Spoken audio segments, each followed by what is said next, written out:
Okay, got my sweat bochet ready to go. Thanks for reaching out. It's such an amazing initiative. Learning every single day during these tough times for the world. It's a major zchut to be a part of it, really. So thank you very much. What I wanted to do is share a quick idea that I learned this year.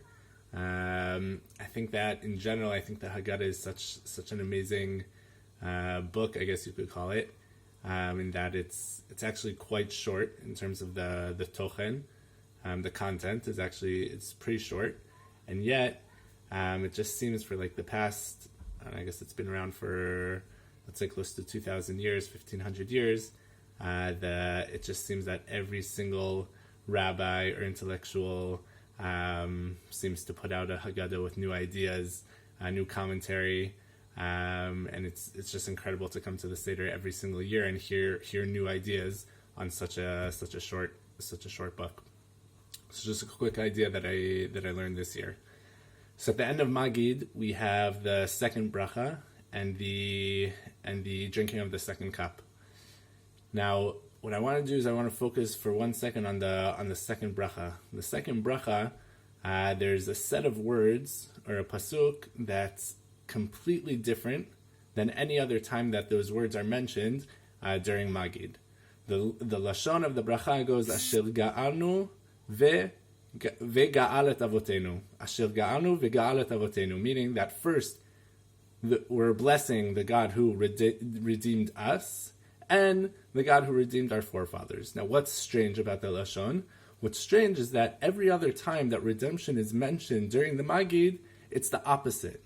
First, we mention the forefathers, and then we mention us. For example, in V'hishamda la'avotenu v'lanu. Or later on in the Haggadah, it says, Lo et avotenu bilvad, ela af otanu ga'ali mahem. Meaning, first, He redeemed our forefathers, and then He redeemed us, which historically obviously seems to make sense. But then the question you could ask is, how come in the bracha, after we mentioned all the times in that order of first our forefathers and then us, how come in the bracha at the end of Magid, when we're summing everything up, how come the Haggadah switches things up? So an answer that I saw, which appears also in the Haggadah of Rav Rimon, and also in the Haggadah of Rav Eli Adler, one of the rabbis that started Mechinat Atzmona, says like this. Says basically that the switch, although it seems not important, actually has incredible importance and sheds light onto the whole message of Magid. The whole message of Yetziat Mitzrayim, the whole message of Magid, actually is coming to tell us that it wasn't for our forefathers that this all happened, but rather it was for us. Yes, they were the ones that experienced the miracles. We don't get to see the 10 plagues or the splitting of the sea every single day, or afterwards Matan Torah. We're not the generation that's zoche to see that. But what are we? We're the ones who are zoche to take the ideas that were given to us through Yetziat Mitzrayim and develop them and add on our own personal level. Meaning that the messages of chofshiyut, chirut, freedom, or the message of the fact that the actual base of the world is ruchani, spiritual, and not materialistic like Malchut Mitzrayim wanted to say, those messages are far more developed and understandable and practical in our days than they were back in the day for our forefathers. So yes, they were the ones that experienced the miracles, but the actual redemption, the lessons of the redemption, where we're able to actually apply them to our day-to-day lives, that's for us. That's why at the end of the bracha, at the end of Magid, when we're summing everything up, we say actually the real order, the real importance is us, and then our forefathers. Asher ga'alnu ve'ga'alet avotenu.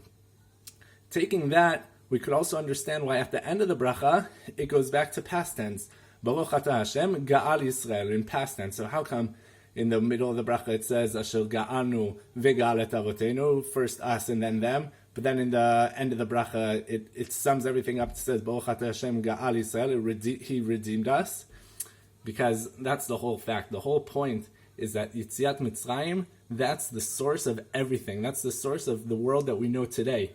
So yes, Asher ga'al, Baruch atah Hashem ga'al Yisrael, He's the one who redeemed in past tense, because that's when the actual act happened. But that was just the first step.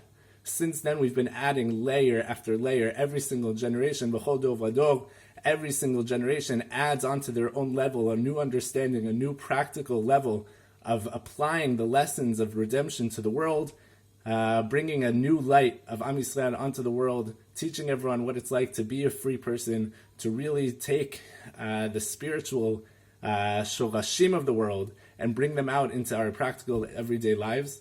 I think that's an amazing, amazing idea that we can take this year. Be'ezrat Hashem, we still have a few days left. Hopefully we'll be able to continue experiencing and enjoying the redemption that I can see out my window now. With the fruit trees are sprouting. We don't hear as much as the children playing in the street as much as we'd like to. But Be'ezrat Hashem, b'mheira v'yameinu, we'll be able to experience all of the nivuot, and we'll continue celebrating together without being afraid of being too close. Rather, we'll be mamash krovim echad le'sheni, b'mheira v'yameinu b'beit hamikdash. Be'ezrat Hashem, she'eh chag sameach.